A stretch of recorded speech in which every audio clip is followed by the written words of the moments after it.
Frankenstein, or the Modern Prometheus, by Mary Shelley, 1818 edition. Section 27 of Frankenstein, by Mary Shelley. Volume 3, Chapter 6. It was 8 o'clock when we landed. We walked for a short time on the shore, enjoying the transitory light, and then retired to the inn and contemplated the lovely scene of waters, woods, and mountains, obscured in darkness, yet still displaying their black outlines. The wind, which had fallen in the south, now rose with great violence in the west. The moon had reached her summit in the heavens, and was beginning to descend. The clouds swept across it swifter than the flight of the vulture, and dimmed her rays, while the lake reflected the scene of the busy heavens, rendered still busier by the restless waves that were beginning to rise. Suddenly a heavy storm of rain descended. I had been calm during the day, but so soon as night obscured the shapes of objects, 1,000 fears arose in my mind. I was anxious and watchful, while my right hand grasped a pistol which was hidden in my bosom. Every sound terrified me, but I resolved that I would sell my life dearly, and not relax the impending conflict until my own life, or that of my adversary, were extinguished. Elizabeth observed my agitation for some time in timid and fearful silence. At length she said, "What is it that agitates you, my dear Victor? What is it you fear?" "Oh, peace, peace, my love," replied I. "This night and all will be safe, but this night is dreadful, very dreadful." I passed an hour in this state of mind, when suddenly I reflected how dreadful the combat which I momentarily expected would be to my wife, and I earnestly entreated her to retire, resolving not to join her until I had obtained some knowledge as to the situation of my enemy.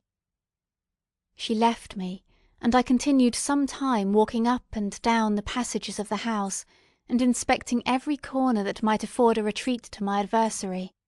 But I discovered no trace of him, and was beginning to conjecture that some fortunate chance had intervened to prevent the execution of his menaces, when suddenly I heard a shrill and dreadful scream.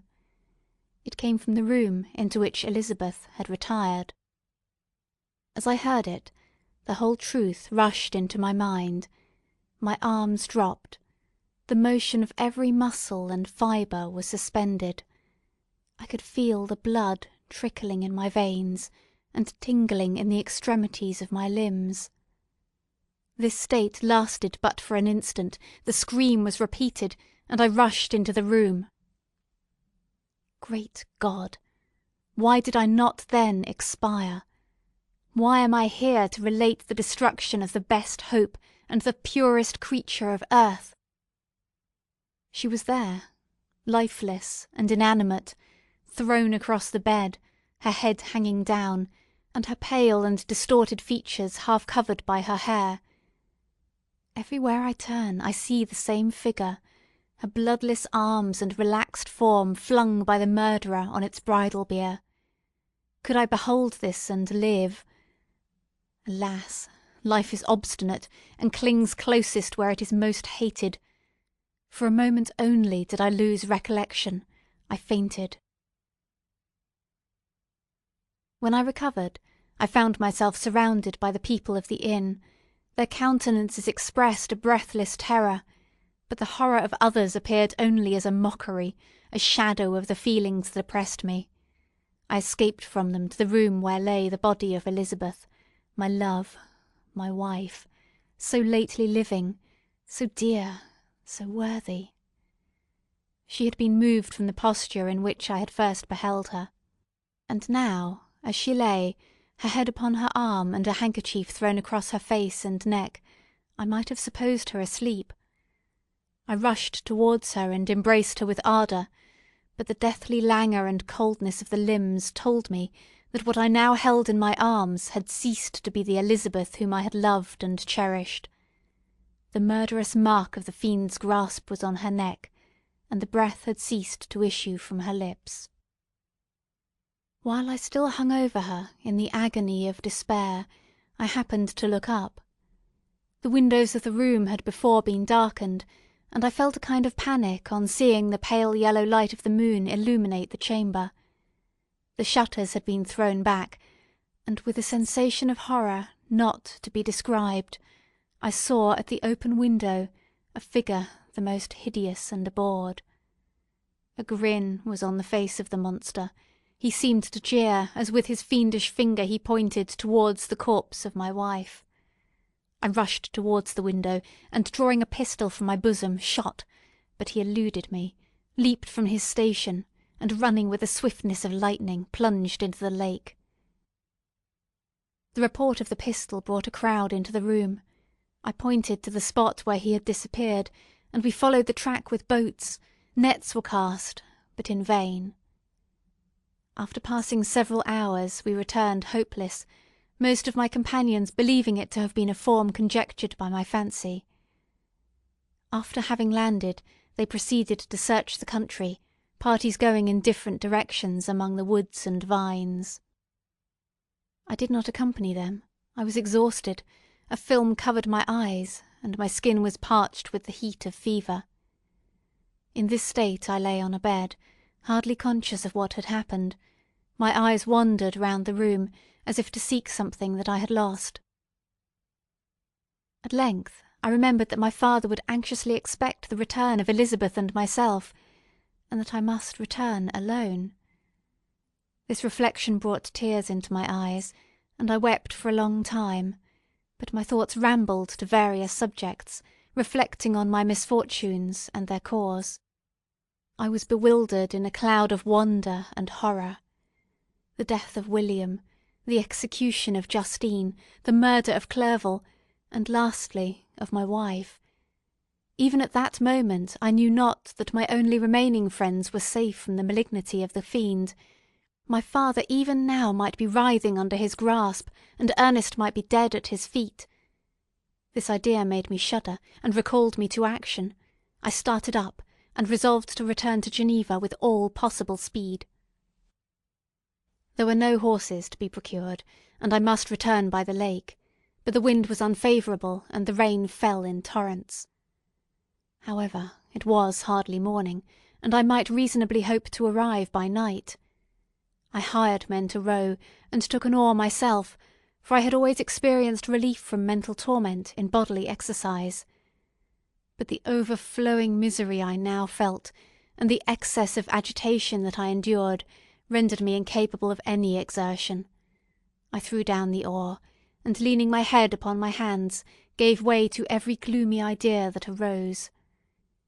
If I looked up, I saw the scenes which were familiar to me in my happier time, and which I had contemplated but the day before in the company of her who was now but a shadow and a recollection. Tears streamed from my eyes.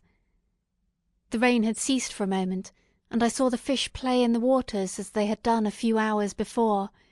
They had then been observed by Elizabeth. Nothing is so painful to the human mind as a great and sudden change. The sun might shine, or the clouds might lower, but nothing could appear to me as it had done the day before. A fiend had snatched from me every hope of future happiness. No creature had ever been so miserable as I was. So frightful an event is single in the history of man. But why should I dwell upon the incidents that followed this last overwhelming event? Mine has been a tale of horrors. I have reached their acme, and what I must now relate can be but tedious to you. Know that one by one my friends were snatched away. I was left desolate. My own strength is exhausted, and I must tell, in a few words, what remains of my hideous narration. I arrived at Geneva. My father and Ernest yet lived, but the former sunk under the tidings that I bore. I see him now, excellent and venerable old man. His eyes wandered in vacancy, for they had lost their charm and their delight, his niece, his more than daughter, whom he doted on with all that affection which a man feels who, in the decline of life, having few affections, clings more earnestly to those that remain.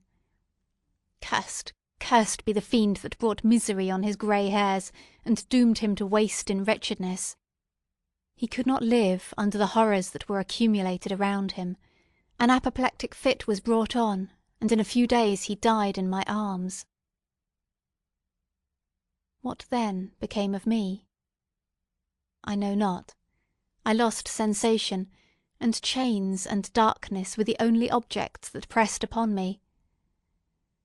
Sometimes, indeed, I dreamt that I wandered in flowery meadows and pleasant vales with the friends of my youth, but awoke and found myself in a dungeon.